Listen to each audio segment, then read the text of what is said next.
나는 항상 평범한 삶을 살았습니다. 중견기업 과장으로 일하는 37세 박진우. 그저 평범한 직장인이죠. 매일 아침 6시 30분에 일어나 출근 준비를 하고 아내 이서윤과 6살 된 딸 수아를 깨웁니다. 아내는 대기업 인사팀 대리로 일하며 가정과 일을 모두 잘 꾸려나가는 능력자입니다. 우리 가족은 특별할 것 없는 일상을 살아가고 있었습니다. 오늘 저녁은 뭐 먹을까? 아침 식사를 하며 물었죠. 어제 장봐놓은 삼겹살 구워 먹어요. 제가 일찍 들어올게요. 서윤이 미소를 지으며 대답했습니다. 그날도 평소와 다름없이 출근했고 회사에서는 늘 하던 업무를 처리했어요. 오후 5시쯤 서윤에게 전화가 왔습니다. 여보, 오늘부터 회사 동료랑 카풀 시작할 것 같아요. 차가 있는 사람이 많지 않아서 좋은 기회더라고요. 누구랑 카풀하는데? 같은 팀 박대리요. 집이 우리 근처래요. 시간도 절약되고 좋을 것 같아서요. 특별히 의심할 이유는 없었습니다. 오히려 서윤이 퇴근길 혼자 운전하는 부담이 줄어든다는 생각에 안심했죠. 그날 저녁 서윤은 약속대로 삼겹살을 구워 우리 가족은 맛있게 저녁을 먹었습니다. 딸 수아는 학교에서 있었던 일을 신나게 얘기했고 우리는 그 이야기에 귀 기울였어요. 평화로운 저녁 시간이었습니다. 그러나 지금 생각해보면 그날이 우리 가족의 평화가 깨지기 시작한 날이었던 것 같아요. 모든 큰 변화는 항상 작은 징조로 시작되니까요. 서윤의 카풀 이야기가 그 시작이었습니다. 그날 밤 우리는 평소처럼 잠자리에 들었어요. 서윤은 휴대폰을 보며 웃고 있었습니다. 뭐가 그렇게 재밌어? 물었더니 서윤은 약간 놀란 듯 휴대폰을 내려놓았어요. 아, 그냥 친구가 보낸 웃긴 사진이에요. 특별히 의심할 건 없었지만 서윤의 반응이 조금 어색하게 느껴졌습니다. 하지만 나는 그냥 넘어갔어요. 결혼 7년 차에 약간의 프라이버시는 서로 존중해야 한다고 생각했으니까요. 다음 날부터 서윤은 카풀을 시작했습니다. 처음에는 모든 게 평범했습니다. 서윤이 조금 더 일찍 출근하고 퇴근 시간도 조금씩 달라졌지만 크게 신경 쓰지 않았어요. 아내를 믿었으니까요. 우리 결혼 생활은 항상 신뢰를 바탕으로 했습니다. 서로 바쁘게 살면서도 서로에 대한 믿음을 잃지 않았던 것이 우리의 강점이었거든요. 하지만 인생은 예상치 못한 방향으로 흘러가기 마련입니다. 완벽해 보이는 삶에도 작은 금이 가기 시작하죠. 그리고 그 금이 점점 커져서 결국에는 모든 것을 무너뜨릴 수도 있다는 사실을 그때의 나는 알지 못했습니다. 그렇게 일주일이 지나고 2주가 지나면서 조금씩 이상한 점들이 눈에 들어왔습니다. 하지만 그때만 해도 그저 내 과한 상상일 뿐이라고 스스로를 설득했어요. 아내를 의심하는 것 자체가 싫었습니다. 그러나 때로는 의심이 현실이 되기도 하죠. 인생은 참 아이러니합니다. 가장 가까운 사람에게서 가장 큰 배신을 당할 수 있다는 사실을 그때는 몰랐으니까요. 평범한 일상 속에서 시작된 작은 변화가 내 인생을 완전히 뒤바꿔 놓을 줄은 상상도 못했던 겁니다. 서윤의 변화는 서서히 나타났습니다. 처음에는 화장이 조금 달라졌어요. 평소보다 조금 더 진하게 화장을 하고 출근했죠. 립스틱 색도 평소보다 화려해졌고 눈화장도 신경 쓰는 모습이었습니다. 요즘 화장이 달라졌네? 어느 날 아침 출근 준비를 하는 서윤에게 물었어요. 아, 회사에서 이미지 관리 세미나가 있었거든요. 요즘은 비주얼도 경쟁력이래요. 시대에 맞춰가야죠. 그녀의 대답은 충분히 납득이 갔습니다. 요즘 기업들이 직원들의 이미지 관리까지 신경 쓰는 시대니까요. 오히려 자기 개발에 노력하는 서윤이 대견하게 느껴졌습니다. 그 다음으로 눈에 띈 변화는 옷차림이었어요. 평소에 무난한 정장 스타일을 즐겨 입던 서윤이 조금씩 스타일이 변하기 시작했습니다. 무릎 위로 올라오는 스커트, 어깨가 드러나는 블라우스, 허리 라인이 강조된 원피스. 예전의 서윤이라면 선택하지 않았을 옷들이었죠. 옷 스타일이 많이 바뀌었네. 뭔가 달라 보여. 솔직하게 내 생각을 전했습니다. 나이도 있고 하니까 지금 입을 수 있을 때 좀 과감하게 입어보려고요. 별로예요? 아니, 예뻐 보여. 그냥 좀 달라서. 당시에는 아내가 자신감을 찾아가는 과정이라고 생각했어요.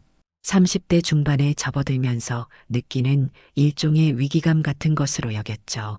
나름대로 응원해주고 싶었습니다. 변화는 계속되었습니다. 서유는 갑자기 운동을 시작했어요. 직장 생활과 육아로 항상 바쁘다며 운동할 시간이 없다고 하던 서윤이 피트니스 센터에 등록했다고 했죠. 요즘 건강 관리도 중요하잖아요.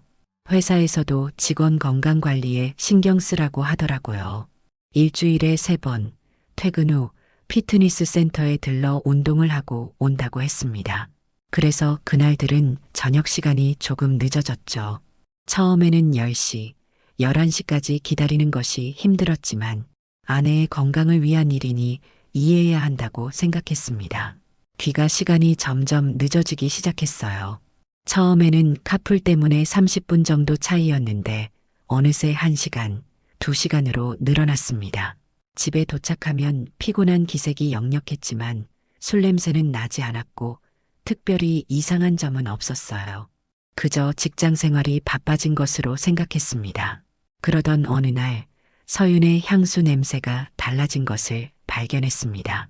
결혼 이후 계속 같은 향수만 써오던 서윤이 갑자기 새로운 향수를 쓰기 시작한 거죠. 새 향수 샀어? 물었더니 서윤은 잠시 당황하는 기색을 보였어요. 아, 백화점에서 세일하길래 분위기도 좀 바꿔볼까 해서요. 그 순간 마음 한구석이 불편해졌습니다. 하나하나의 변화는 설명이 가능했지만 이 모든 변화가 한꺼번에 일어나는 것은 우연으로만 보기 어려웠습니다. 아내를 의심하는 내 자신이 싫었지만 이미 의심의 씨앗은 마음속에 자리 잡았어요. 그래도 나는 아내를 믿고 싶었습니다. 7년 동안 함께 해온 시간, 그리고 사랑스러운 우리 딸 수아를 생각하면 서윤이 그런 실수를 할 리 없다고 스스로를 다독였어요. 어쩌면 내가 너무 예민하게 구는 것일 수도 있다고 생각했죠. 하지만 의심은 점점 커져만 갔습니다. 서윤이 카풀한다는 동료 박 대리에 대해서도 궁금증이 생겼어요. 얼굴도 모르는 사람과 아내가 매일 출퇴근을 함께하고 있다는 사실이 불편하게 느껴지기 시작했습니다. 모든 의심이 현실이 된 것은 어느 화요일 저녁이었습니다. 늦은 밤 서윤이 잠든 사이 그녀의 휴대폰이 울렸어요. 보통 같았으면 신경 쓰지 않았겠지만 자정이 넘은 시간에 울리는 메시지 알림음이 심상치 않게 느껴졌습니다. 휴대폰 화면에는 박대리라는 이름과 함께 메시지 미리 보기가 떠 있었어요. 오늘 하루도 고마워요. 심장이 빠르게 뛰기 시작했습니다. 동료 사이에 하트 이모티콘을 보내는 것이 자연스러운 일인가? 그리고 자정이 넘은 시간에 오늘 하루도 고마워요라니 무슨 의미일까? 망설였지만 진실을 확인하고 싶었습니다. 조심스럽게 서윤의 휴대폰을 들었어요. 다행히 비밀번호는 딸 수아의 생일이었고 쉽게 열 수 있었습니다. 박 대리와의 카카오톡 대화방을 열었죠. 그리고 거기에서 본 내용은 제 가슴을 찢어 놓았습니다. 오늘 정말 행복했어요. 당신과 함께하는 시간이 너무 소중해요. 나도 그래. 너와 함께하는 매 순간이 특별해. 내일도 같은 시간에 만나요. 기다릴게요. 내일은 더 특별한 곳으로 데려갈게. 대화는 계속되었고 읽을수록 현기증이 났습니다. 그들의 관계는 단순한 동료를 넘어선 지 오래였어요. 사진들도 있었습니다. 둘이 함께 찍은 셀카 식사하는 모습, 손을 잡고 있는 사진까지 모든 것이 명백했습니다. 휴대폰을 제자리에 놓고 침대에서 일어났어요. 숨이 턱 막히는 느낌이었습니다. 욕실로 가서 찬물로 얼굴을 씻었지만 가슴속 타오르는 분노와 배신감은 사라지지 않았어요. 거울 속에 비친 내 얼굴은 낯설게 느껴졌습니다. 한순간에 모든 것이 무너져 내린 기분이었죠. 다음 날 아침 평소처럼 행동하려고 노력했어요. 서윤은 아무렇지 않게 아침을 준비하고 출근 준비를 했습니다. 마치 아무 일도 없었던 것처럼요. 오늘은 회식이 있어서 좀 늦을 것 같아요. 수아는 내가 데려다 주고 올게요. 서윤이 말했어요. 거짓말이 이렇게 자연스러울 수 있다니. 이전에는 믿었을 그 말이 이제는 모두 의심스러웠습니다. 회식? 누구랑? 팀원들이요. 분기별 평가 회의 끝나고 하는 거예요. 박 대리도 같이 가? 서윤의 표정이 살짝 굳었어요. 네, 당연히. 같은 팀이니까요. 요즘 카풀은 어때? 편해? 그냥 그래요. 출퇴근 시간 절약되고. 왜요? 아니, 그냥 물어봤어. 서윤은 별다른 의심 없이 출근 준비를 마쳤습니다. 그리고 평소처럼 가볍게 인사하고 집을 나갔어요. 현관문이 닫히는 소리가 들리자마자 나는 결심했습니다. 오늘 모든 것을 확인하기로요. 회사에 전화해 개인 사정으로 휴가를 냈습니다.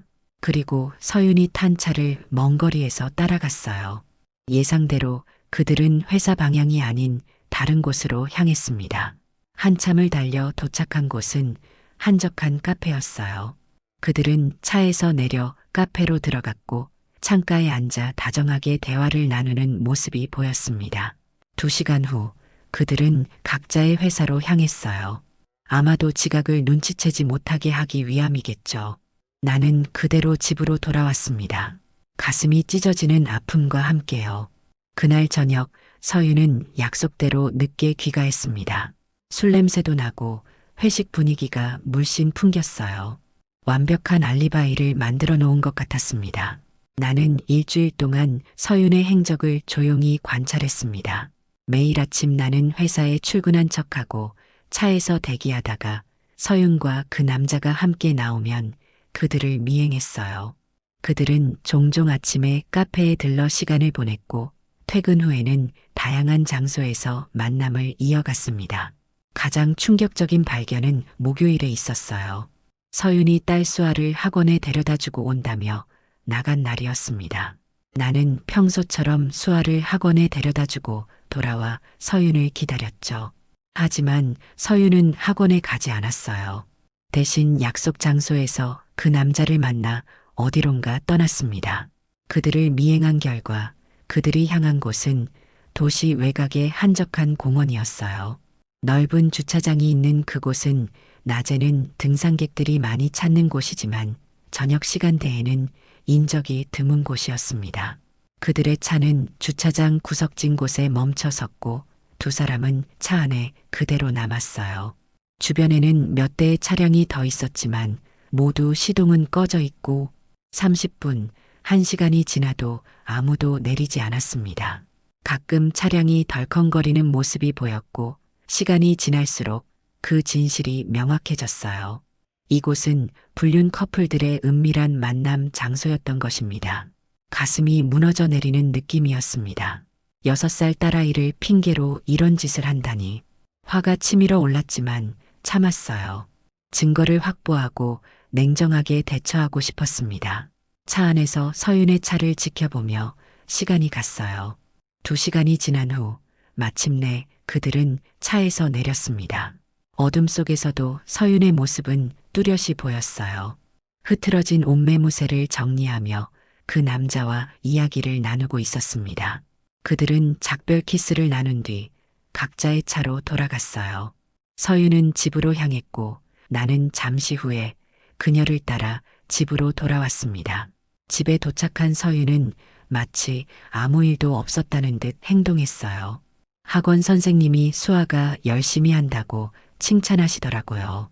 거짓말이 이렇게 자연스러울 수 있다니 놀라웠습니다. 나는 태어난 척 대답했어요. 그래, 우리 딸 역시 잘하네. 그날 밤 서윤이 잠든 후 나는 다시 그녀의 휴대폰을 확인했습니다. 이제는 더 많은 증거가 필요했거든요. 카카오톡 대화방에는 오늘 있었던 일에 대한 대화가 있었어요. 오늘 정말 좋았어. 매번 새로운 느낌이야. 나도요. 당신과 함께 있으면 모든 게 특별해져요. 내일도 만날 수 있어? 내일은 남편이 재택근무라 어려울 것 같아요. 모레 만나요. 읽을수록 분노가 치밀어 올랐지만 이성을 유지하려 애썼어요. 휴대폰을 통해 그들이 주고받은 모든 메시지를 캡처했습니다. 이제 충분한 증거가 있었어요. 다음 날 나는 회사에 연차를 내고 공원으로 다시 향했습니다. 낮 시간대의 공원은 한산했지만 몇몇 차량은 여전히 주차되어 있었어요. 이곳이 불륜의 온상이라는 사실을 확인하고 싶었거든요.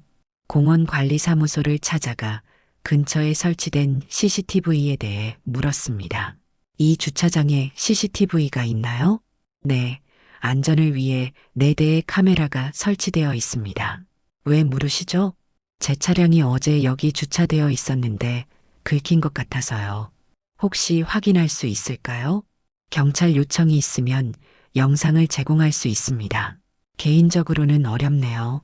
CCTV가 있다는 사실만으로도 충분했습니다.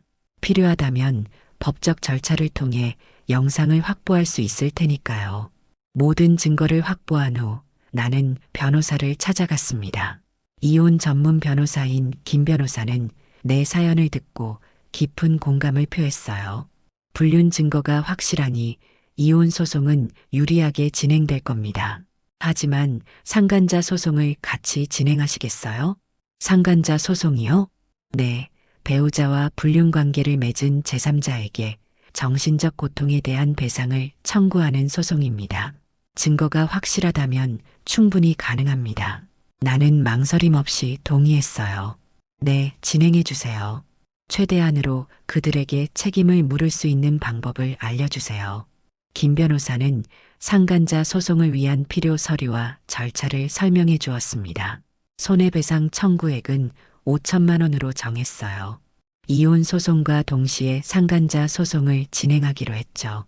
한 가지 더 확인할 게 있습니다. 박지훈 씨가 기혼자인 것이 확실한가요? 네, 소셜 미디어를 통해 확인했어요. 결혼한 지 5년 됐고 3살짜리 아들이 있습니다. 그렇다면 그분의 배우자에게도 이 사실을 알릴 계획이신가요? 이 질문에 잠시 망설였습니다. 다른 가정까지 깨는 것이 옳은 일인지 고민되었어요. 하지만 그의 아내도 진실을 알 권리가 있다고 생각했습니다. 네, 그의 아내도 알아야 할 것 같아요. 저처럼 속고 살게 하고 싶지 않습니다. 변호사는 고개를 끄덕였어요. 이해합니다. 그럼 소송 준비를 시작하겠습니다. 하지만 아직 서윤 씨에게는 이 사실을 알리지 마세요. 증거가 인멸될 가능성이 있습니다. 변호사와의 상담을 마치고 나오는 길, 묘한 감정이 밀려왔습니다. 슬픔, 분노, 배신감. 하지만 이제는 단순한 피해자가 아닌 행동하는 사람이 되기로 결심했어요. 서윤과 그 남자에게 그들의 선택에 대한 대가를 치르게 할 것입니다. 그날 밤 서윤은 평소처럼 늦게 귀가했습니다. 피트니스 센터에 다녀왔다는 말과 함께요. 나는 아무렇지 않은 척 그녀를 맞이했어요. 아내의 거짓말을 들으며 속으로는 웃고 있었죠. 곧 모든 것이 끝날 테니까요. 다음 날 박지훈의 아내를 만났습니다. 그의 소셜 미디어를 통해 그녀의 연락처를 알아냈고 직접 만나 이야기를 나누고 싶다고 했어요. 처음에는 의아해했지만 중요한 이야기가 있다는 말에 만남에 응했습니다. 카페에서 그녀를 만났을 때 그녀의 순수한 눈빛을 보며 잠시 망설였어요. 하지만 그녀도 진실을 알아야 한다고 생각했습니다. 제가 오늘 이렇게 만남을 요청한 것은 당신의 남편과 제 아내가 불륜 관계라는 사실을 알려드리기 위해서입니다. 그녀의 얼굴이 창백해졌어요. 무슨 말씀이세요? 나는 천천히 증거들을 보여주었습니다. 사진, 메시지, 만남의 장소와 시간까지. 그녀는 처음에는 믿지 않으려 했지만 모든 증거를 본 후에는 인정할 수밖에 없었어요. 정말 몰랐어요. 어떻게 이런 일이. 그녀의 눈에서 눈물이 흘러내렸습니다. 저도 처음에는 믿기 힘들었어요. 하지만 현실을 직시하고 이제는 행동해야 할 때라고 생각합니다. 그녀는 잠시 생각에 잠겼다가 고개를 들었어요. 어떻게 하실 건가요? 이혼 소송과 함께 상간자 소송을 제기할 계획입니다. 당신도 같은 선택을 하실 수 있어요. 상간자 소송이요? 그게 가능한가요? 네, 법적으로 가능합니다. 충분한 증거가 있으니까요. 원하시면 제 변호사를 소개해 드릴 수 있어요. 그녀는 잠시 망설이다가 결심한 듯 말했습니다. 네, 저도 더 이상 이런 거짓 관계를 유지하고 싶지 않아요. 도와주세요. 그렇게 우리는 서로의 연락처를 교환하고 헤어졌습니다. 이상하게도 그녀를 만난 후 마음이 조금 가벼워졌어요. 혼자가 아니라는 생각 때문인지 아니면 복수의 첫 단계를 시작했다는 성취감 때문인지 모르겠지만요. 변호사와의 협의를 통해 모든 서류 준비가 완료되었습니다. 이제 소송을 제기할 준비가 되었어요. 서윤에게 아직 이 사실을 알리지 않고 그녀가 퇴근하고 돌아오는 시간에 맞춰 집에서 기다렸습니다. 복수의 계획은 이미 시작되었습니다. 차갑고 냉정하게 그들이 나에게 준 상처보다 더 큰 상처를 돌려줄 것입니다. 가장 소중한 것을 지키지 못한 그들은 이제 모든 것을 잃게 될 거예요. 그날 밤 서윤이 돌아왔을 때 내 마음은 이상하게도 평온했습니다. 마치 폭풍 전의 고요함 같았어요. 서윤은 여전히 아무것도 모른 채 피곤한 기색으로 집에 들어왔습니다. 오늘 회사에서 무슨 일 있었어? 얼굴이 안 좋아 보이네. 서윤이 물었어요. 내가 무슨 일을 준비하고 있는지 전혀 모른 채로요. 이 순간 나는 그녀의 위선적인 모습에 더욱 확신을 가졌습니다. 이제 정의의 시간이 왔어요. 드디어 모든 준비가 끝나고 복수의 시작점에 섰습니다. 변호사의 조언에 따라 서윤에게는 아직 아무것도 알리지 않았어요. 평소처럼 지내며 증거 수집을 계속했죠. 그러던 어느 날 서류 준비가 모두 완료되었다는 연락을 받았습니다. 모든 준비가 끝났습니다. 이제 이혼 소송과 상간자 소송을 진행할 준비가 되었어요. 그날 저녁 서윤이 집에 돌아왔을 때 나는 침착하게 거실에 앉아 있었어요. 테이블 위에는 그동안 모아둔 증거들이 가지런히 놓여 있었습니다. 이게 다 뭐예요? 서윤이 의아한 표정으로 물었습니다. 내가 박지훈과 나눈 대화들, 만남의 기록들, 그리고 공원에서의 사진들이야. 서윤의 얼굴이 순식간에 창백해졌어요. 이게 무슨... 더 이상 거짓말은 그만해. 모든 걸 다 알고 있어. 서윤은 잠시 말을 잇지 못했습니다. 그리고는 갑자기 무릎을 꿇고 울기 시작했어요. 미안해요. 정말 미안해요. 실수였어요. 내가 정신이 나갔었나 봐. 실수? 몇 개월 동안 계속된 불륜을 실수라고 하는 거야? 우리 딸까지 핑계 삼아가며 내 목소리가 커졌습니다. 그동안 참아왔던 분노가 폭발하는 순간이었어요. 이혼하자. 내일 이혼 소송을 제기할 거야. 그리고 박지훈에게는 상간자 소송으로 책임을 물을 거고. 서윤의 눈이 커졌습니다. 상간자 소송이라니. 제발 그러지 마요. 박 대리는 가정이 있어요. 그의 가족은 무슨 죄가 있다고. 너희가 내 가정을 망가뜨릴 때는 생각 안 했던 거야? 이제 와서 가족 얘기는 왜 해? 서윤은 계속해서 용서를 구했지만 내 마음은 이미 차갑게 얼어붙었습니다. 그날 밤 나는 수아를 데리고 미리 준비해둔 친구 집으로 향했어요. 서윤은 울며 매달렸지만 더 이상 그녀의 눈물에 마음이 흔들리지 않았습니다. 다음 날 예정대로 이혼 소송과 상간자 소송을 제기했어요. 소송 서류가 접수되자마자 변호사는 박지훈의 회사에도 관련 내용을 통보했습니다. 일주일 후 첫 재판이 열렸습니다. 서윤과 박지훈 모두 법정에 출석했어요. 서윤은 완전히 초췌한 모습이었고 박지훈은 공포에 질린 표정이었습니다. 그의 아내도 방청석에 앉아 있었어요. 재판은 예상대로 진행되었습니다. 명백한 증거들 앞에서 그들은 부인할 수 없었어요. 판사는 양측의 주장을 듣고 나서 다음 재판 일정을 잡았습니다. 재판이 끝나고 나오는 길에 박지훈이 나를 붙잡았어요. 제발 소송을 취하해 주세요. 회사에 알려지면 저는 파면될 거예요. 가족들은 어떻게 살아가야 할지, 그건 당신이 생각했어야 할 문제입니다. 남의 가정을 파괴할 때는 그런 생각 안 하셨잖아요. 그의 애원은 내 귀에 들리지 않았습니다. 이미 그의 회사에는 소문이 퍼졌다고 해요. 인사팀에서 그를 불러 사실관계를 확인하는 절차가 시작되었다고 했습니다. 서윤의 회사에서도 비슷한 상황이 벌어지고 있었어요. 이틀 후 박지훈의 아내로부터 연락이 왔습니다. 그녀도 이혼 절차를 시작했다고 해요. 게다가 그녀도 서윤을 상대로 상간자 소송을 제기했다고 했습니다. 제 남편과 당신 아내가 저지른 일에 대해 모두 책임을 물을 겁니다. 그들이 우리에게 준 상처의 대가를 치르게 할 거예요. 그녀의 목소리에서 나와 같은 결연함이 느껴졌습니다. 우리는 모두 배신당한 사람들이었고, 이제는 정의를 찾고 있었어요. 소송은 생각보다 빠르게 진행되었습니다. 확실한 증거들 덕분에 법원은 서윤과의 이혼을 쉽게 인정했어요. 양육권도 내게 주어졌고 서윤에게는 제한적인 면접교섭권만 허용되었습니다. 그리고 상간자 소송에서는 박지훈에게 5천만 원의 손해배상 판결이 내려졌어요.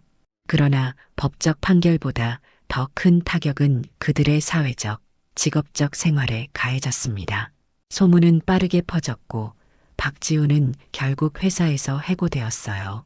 도덕성 문제로 인한 징계 해고였습니다. 서윤도 회사에서 정직 처분을 받았고 결국 스스로 사직서를 제출했다고 해요. 박지훈의 아내가 제기한 소송도 서윤에게 큰 타격을 주었습니다. 또 다른 3천만 원의 손해배상 판결이 내려졌어요. 경제적으로 큰 타격을 입은 서윤은 결국 작은 원룸으로 이사했다고 합니다. 한편 박지훈도 비슷한 상황이었어요. 아내와 이혼하면서 위자료를 지급해야 했고 내게 지불해야 할 손해배상금도 있었습니다. 새로운 직장을 구하는 것도 쉽지 않았다고 해요. 불륜으로 해고된 이력이 그의 경력에 큰 오점으로 남았으니까요. 이 모든 과정을 지켜보면서 묘한 감정이 들었습니다. 복수는 달콤했지만 동시에 허무함도 느껴졌어요. 내 가정은 이미 무너졌고 딸 수아는 엄마 없이 자라야 할 처지가 되었으니까요. 하지만 적어도 정의는 실현되었다고 생각했습니다. 그들은 자신들의 선택에 대한 대가를 치르고 있었어요. 서윤은 몇 번이나 연락해 왔습니다. 용서를 구하고 다시 기회를 달라고 했어요. 하지만 내 마음은 변하지 않았습니다. 한번 깨진 신뢰는 다시 회복되기 어렵다고 생각했어요. 특히 그녀가 우리 딸까지 속이고 거짓말했다는 사실은 도저히 용서할 수 없었습니다. 제발 딸아이라도 만나게 해주세요. 수아가 보고 싶어요. 서윤의 목소리는 절박했습니다. 법원의 결정에 따라 한 달에 2번 감독하에 면접교섭을 허용했어요. 수아는 처음에 엄마가 왜 같이 살지 않는지 이해하지 못했습니다. 아이에게 어떻게 설명해야 할지 고민이 많았죠. 엄마는 지금 다른 곳에서 살아야 해. 하지만 수아를 많이 사랑해. 그래서 가끔 만나러 올 거야. 단순하게 설명했지만 아이의 눈에는 슬픔이 가득했어요. 그 모습을 볼 때마다 가슴이 아팠습니다. 하지만 이것이 최선의 선택이라고 믿었어요. 거짓과 배신 속에서 자라는 것보다는 진실 위에 서 있는 것이 나을 테니까요. 박지훈의 아내와는 가끔 연락을 주고받았습니다. 그녀도 아들과 함께 새로운 시작을 준비하고 있었어요. 우리는 비슷한 상처를 겪은 사람들로서 서로를 이해하고 지지했습니다. 저도 처음에는 너무 힘들었어요. 하지만 이제는 조금씩 나아지고 있어요. 아이가 있으니까 강해질 수밖에 없더라고요. 그녀의 말에 깊이 공감했습니다. 나 역시 수아 때문에 무너지지 않고 버틸 수 있었으니까요. 아이들은 우리에게 힘이 되어 주었습니다. 1년이 지났습니다. 새로운 동네로 이사한 나와 수아는 조금씩 안정을 찾아가고 있었어요. 회사에서는 여전히 중견기업 과장으로 일하며 경제적 안정을 유지했습니다. 수아는 새 학교에 적응하며 밝게 자라고 있었어요. 서윤은 몇 개월 전 작은 회사에 취직했다고 들었습니다. 예전의 화려한 경력과는 거리가 먼 작은 사무직이었지만 그나마 다행이라고 생각했어요. 적어도 경제적으로 완전히 무너지지는 않았으니까요. 박지우는 지방의 작은 회사로 이직했다고 합니다. 서울을 떠나 새 출발을 하고 있다고 해요. 어느 주말 수아를 데리고 공원에 갔습니다. 우연히 그 공원은 서윤과 박지훈이 만나던 그 공원이었어요. 주차장을 지나면서 그때의 기억이 떠올랐습니다. 이제는 그 기억이 전처럼 가슴을 아프게 하지는 않았어요.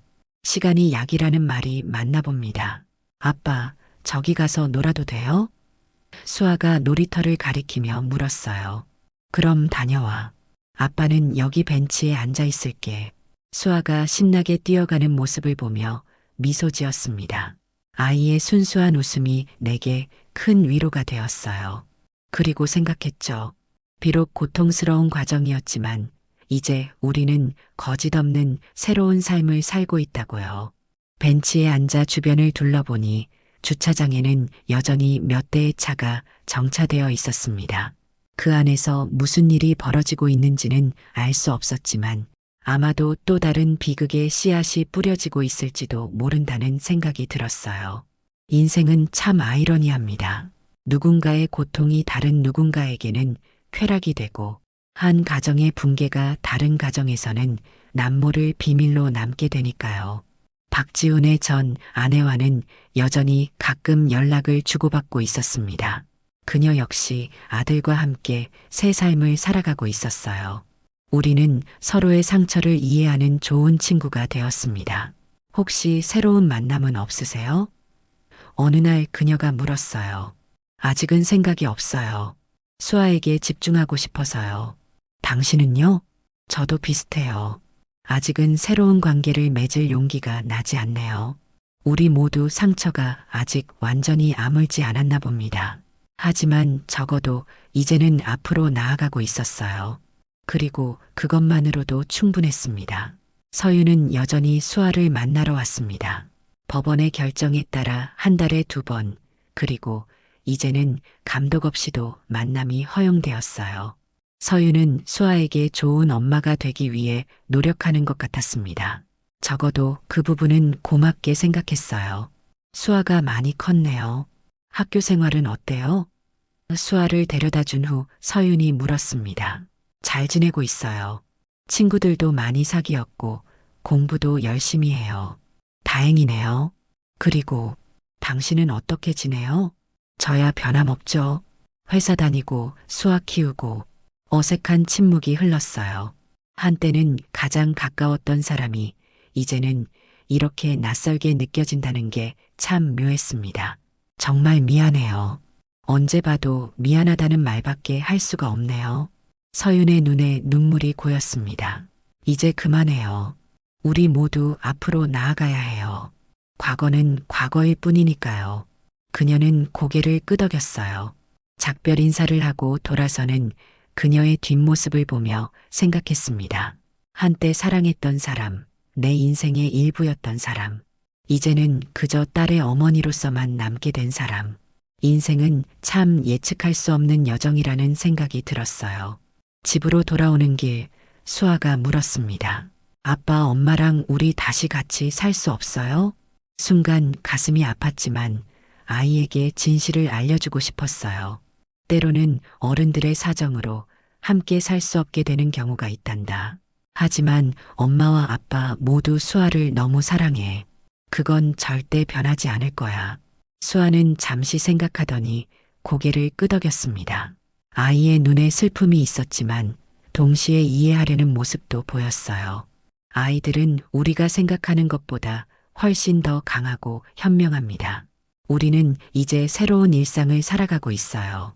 과거의 상처는 여전히 남아있지만 앞으로 나아가고 있습니다. 배신은 용서할 수 없을지 몰라도 그 경험으로부터 배우고 더 강해질 수 있다는 것을 깨달았어요. 다시는 누구에게도 쉽게 속지 않을 것이고 내 소중한 것을 지키기 위해 더욱 단단해질 것입니다. 공원 주차장을 볼 때마다 다시는 방심하지 않겠다고 다짐합니다. 때로는 가장 가까운 사람에게서 가장 큰 배신이 올 수 있다는 교훈을 잊지 않을 것입니다. 그리고 무엇보다 내 딸 수아에게 진실하고 정직한 삶의 모범이 되고자 합니다. 이것이 우리가 앞으로 걸어가야 할 길이라고 믿습니다.